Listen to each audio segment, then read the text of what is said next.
distinguished privilege to introduce to you Vice Chancellor Francesca Oladipo, who is also the one who took up the banner of organizing the Vodan team. And I'm going to hand over to her now. She is going to lead the first panel that is going to report on the work that has been done in each of our countries.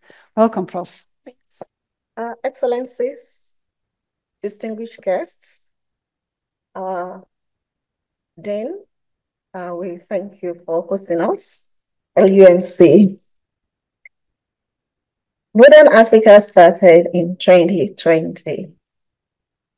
We, as a team of researchers, universities, university medical centers, and ministries of health, we came together because there was COVID. The rest of the world, everywhere was not into turmoil, travels were canceled, schools were closed and everything. And while the rest of the world was looking at vaccines and medications and all of that, we thought in Africa, how can we assist our researchers, our physicians in the field? And we thought to do a different kind of science. So while others were doing communication science, management sciences for the economy recovery, vaccines and all of that, we went into the science of fair data. And working with European partners, Philips Foundation, GoFair Foundation, LUMC, Leiden University, Tilburg Universities, we came together. And from the time of the installation of the first 9 fair data points in the 6 African countries and the LUMC, we did not stop. Working through the lockdown, the war in Tigray, we continue to advance fair data science in Africa. And that's why today is really a proud moment for us. And because we also work from bottom up, we prioritize the work of the hubs. It is my distinguished pleasure to invite the leaders of the hubs, Dr. Reginald Nalugala from Kenya. Please do come forward. On this panel, we're going to see the works that has been done in these countries to advance the African health data space. Prior to the work of these gentlemen and ladies, Africa had no control over data. And so we're going to witness what has been done by this gentleman. Honorable Julia Duncan Castle, the Honorable Minister,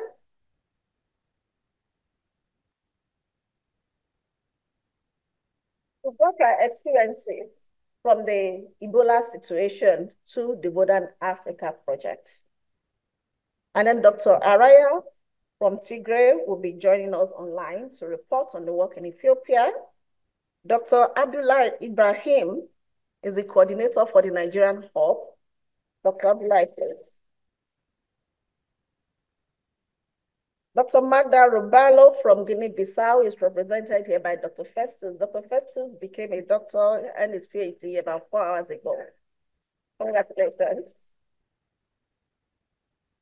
I mean, of all the days, it's actually today that Dr. Festus became a doctor. Congratulations. Dr. Festus, about how the situation of the Ebola in Guinea-Bissau actually now has prompted their interest in fair data science. It is my pleasure again to moderate this panel, and I'll invite Dr. Reginald. Do you have your slides? To report on the work, not just in Kenya, but of the network of coordinators, country coordinators. Thank you very much. I am Reginald Nalugala from Kenya. I work at Angazi University College, and all protocols observed. I would like to report that when we started collaborating in this initiative, we were a bit green to understand how data in health facilities can be connected from the office of the doctor to the pharmacy, to the payment office, to other health facilities. So when we joined Vodan, our eyes were open that it's very important to be connected, because that way we are able to create efficiency in our health facilities.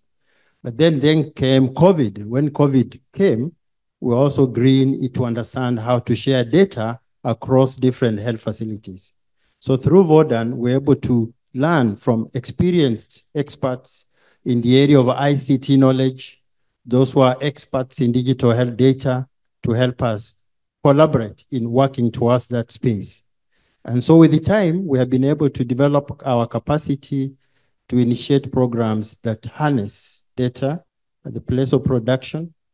They can control, they can manage it, and use it for future research. So I really want to thank what we call as a VODA now, that we're able to initiate these programs. So in Kenya, we work with the Ministries of Health, and then we decided to work with 4 health facilities to help us develop our knowledge, go deeper into this space of data interoperability. So we have Mathare North Hospital, which is Nairobi County hospital managing persons in the informal settlement. We have Pumwani Maternity Hospital, and I'm very also proud to pronounce that my good friend Live was one of the first medical doctors there at Pumwani, and she left a very strong legacy that we follow today.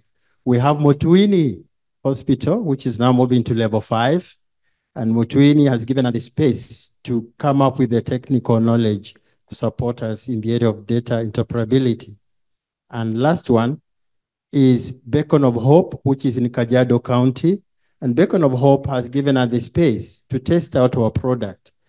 And so through this initiative, we are connected as country coordinators in various countries of Africa.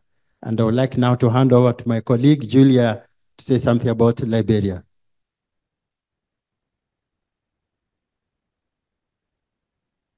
Good morning, and welcome to all online and in person.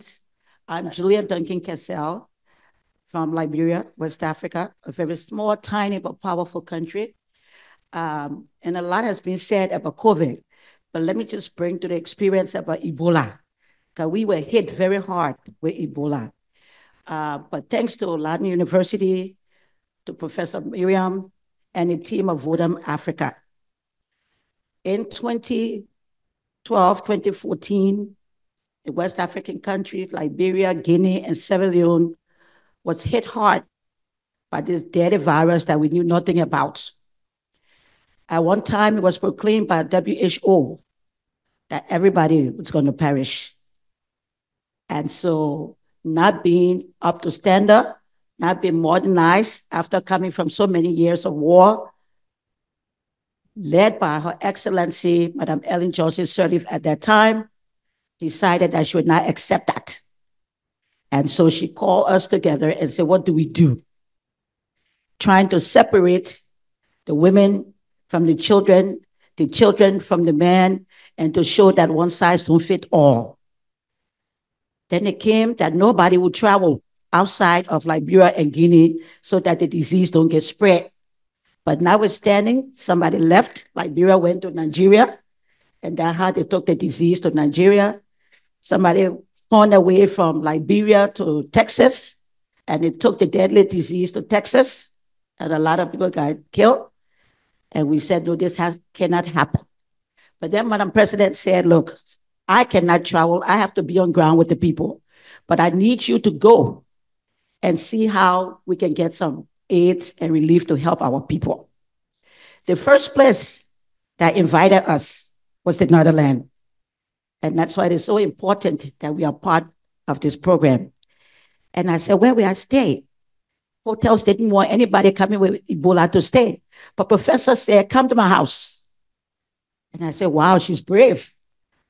But I stayed with her and her family, and we attended this huge program in the Netherlands that brought a lot of attention. We had a lot of press conferences, and then we started to get the support. Then the World Bank invited us to New York. And Madame said, I'm not going, you go. And we went to New York, and my sister lived in New York, and my sister and family said, no, you're not coming to our house. Because if you come, our kids will not go to school. They will say, oh, she came from Africa with Ebola. But another friend took us in, and because of that, I'm just saying this to say it prepared us better for COVID, because we already had a system on tracing, on identifying some of the causes.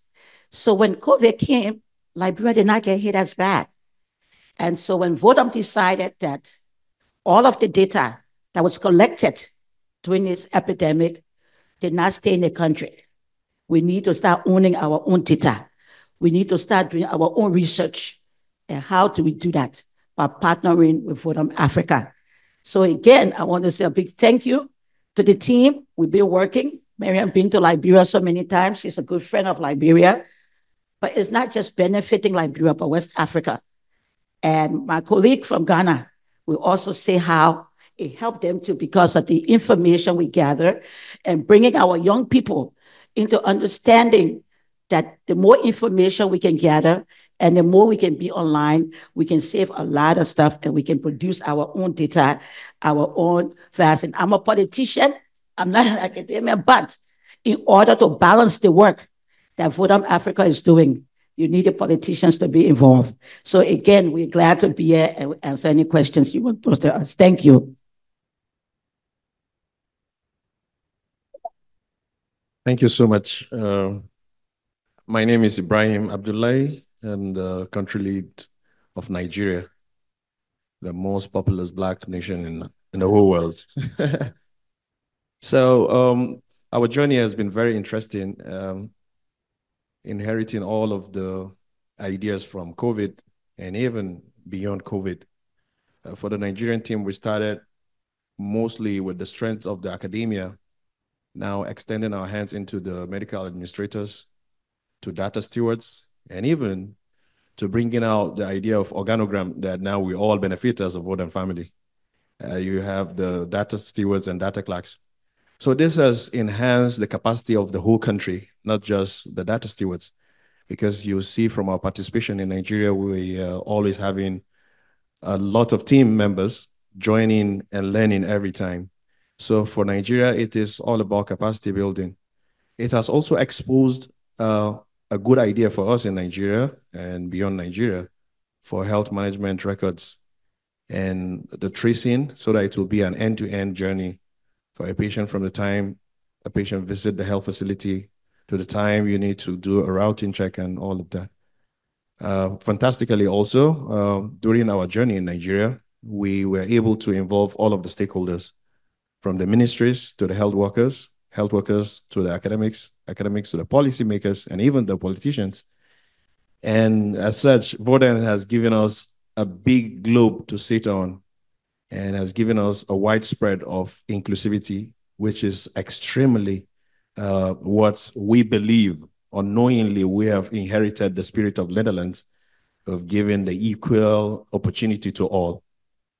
And in so doing, we have a huge list of experts in the technical team. We also have lots of health facilities with large numbers of people visiting them.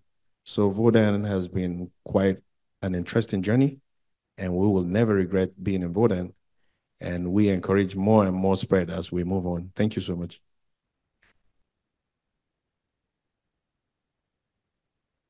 Thank you very much. Yes, my name is Festus, and it's such a privilege to be here today.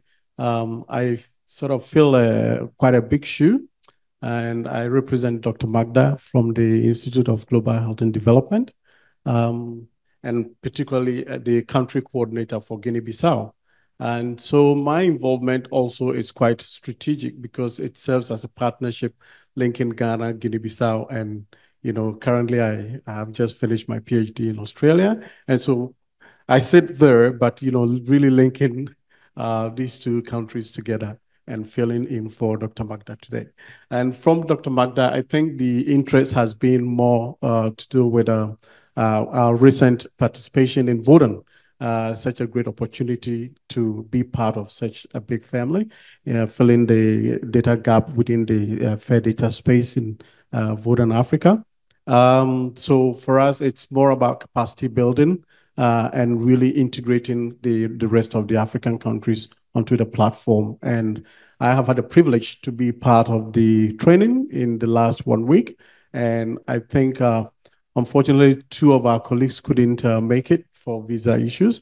But our interest is that going forward, how best we can be supported, for that matter, Guinea and then Ghana, in order to be able to start, implementing such a great idea and this great policy in the area of modern data space. So we are looking at that kind of partnership and strengthening, and where we can also leverage linkages with other African countries.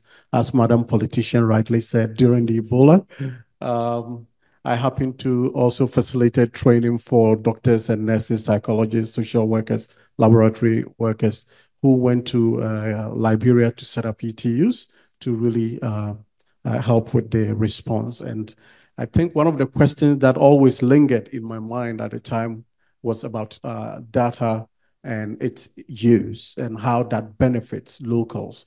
And I think it's been one of the questions on many minds as well, who sit here today, where we provide the data, vaccines are produced, and they are sold expensively to us, where we had always been the ones providing those clinical trial data and etc.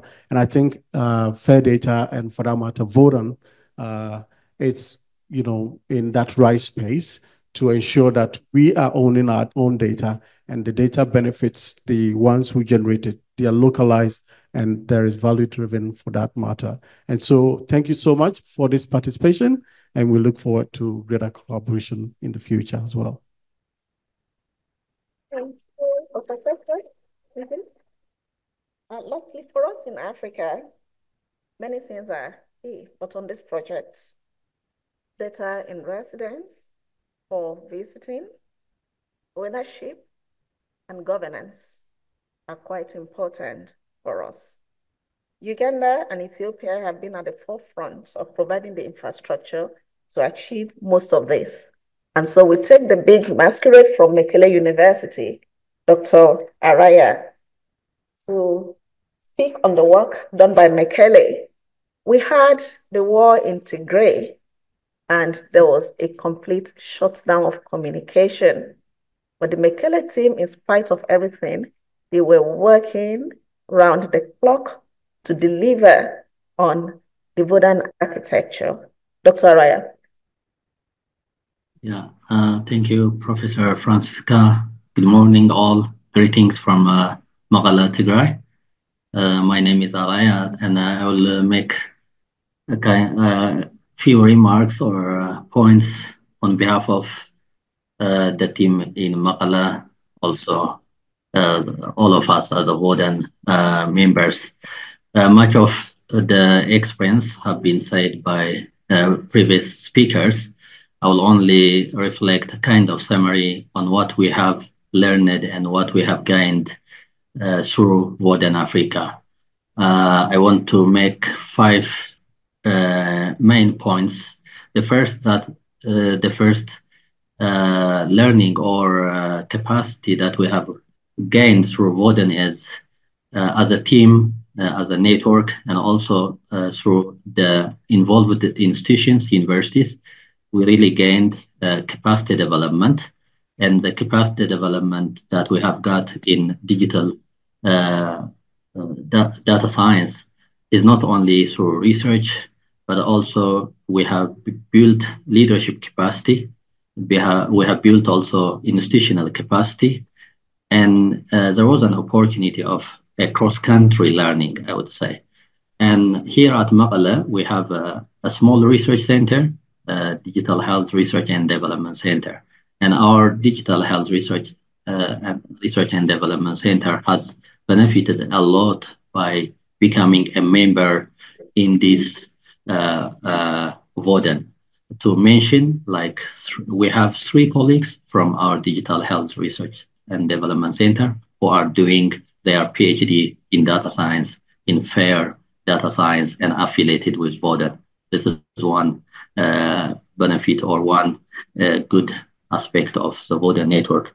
And the second is it's not only about research and development of innovation, but since 2020 we have been working with the health system closely. In Tigray, since 2020, we have been testing and deploying the Vodan minimal viable product in 9 hospitals. And as of September 2024, we will have a very intensified implementation of Voden product in 4 hospitals, in the big hospitals in Tigray. And this has helped us to really learn from the real health system setting. And all the leaders, especially the leader of the Tigray Health Bureau, Dr. Amaniel Haile, who he will share his speech later, has been in the leading position. And through his leadership and involvement of the Regional Health Bureau, we believe that we have introduced the paradigms of Voden into the health system. The third aspect that might be worth sharing is, as it has been mentioned, Tigray has been in a very bloodiest and devastating war for 2 years, in a complete siege. But we have never stopped implementation of Voden. And Voden can be very proud in sharing the lessons and learnings on how digital innovations or innovations in data science can be implemented in conflict and post-conflict settings. In the literature, there is not much on how innovation can be implemented in a war situation, in a crisis situation. And the case of Tigray as member of Voden is like a case show. That is a third element. We have done great things as a fourth point or remark is we learned a lot, as I mentioned, but the learning was through the power of networking. And Voden has served for us to network with our brothers in Europe, in Africa. And the Voden network for us was not only a research network for the Tigray, the solidarity, the emotional support that we have got from all Voden members and from the leadership was really immense. And we never forget, because in the most difficult moments of our life, Voden has been a family for us. And we survived, honestly speaking, through the support and solidarity of our friends in Voden and in other affiliated networks like GAIC and the Africa University Network. And last, as the Tigray team, we aspire to expand Voden into the larger context. Through our involvement in Voden, we were able to disseminate the paradigms of Voden, like FAIR, into the Ethiopia Digital Health Blueprint, because members of the Tigray team have been taking part in working and leading the Digital Health Blueprint for Ethiopia for 10 years. So we introduced the concepts of FAIR, making data findable, accessible, reusable, and interoperable into the Ethiopian health policy and to the Tigray health policy. And through implementation and through the support and the collaboration of our Voden network, in the coming few years, we want to expand Voden implementation in all hospitals in Tigray. We have 40 hospitals in Tigray. Now we have been working in 9 hospitals, but we want, or we aspire to expand Voden into the whole Tigray situation. I thank you very much, and yes, let's have a good workshop today. Thank you. Thank you all, distinguished ladies and gentlemen, for participating in our panel. Thank you, gentlemen and ladies. Thank you so much for sharing your experiences with the participants.